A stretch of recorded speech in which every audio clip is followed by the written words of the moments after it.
This is the cover which I had actually bought from cover eater from your site, but there is some manufacturing defect in this. You can see the edge is not proper and it doesn't fit in my phone. So the case is actually for Nokia 8.1. You can see the curve dispute. Here are the main dispute. Okay, it doesn't fit in my phone, and this is my Nokia 8.1. Okay, we can see that it's struck from one side. It doesn't,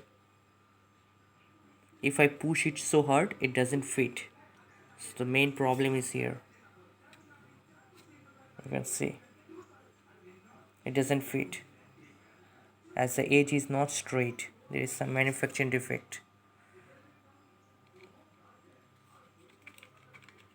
We cannot push it.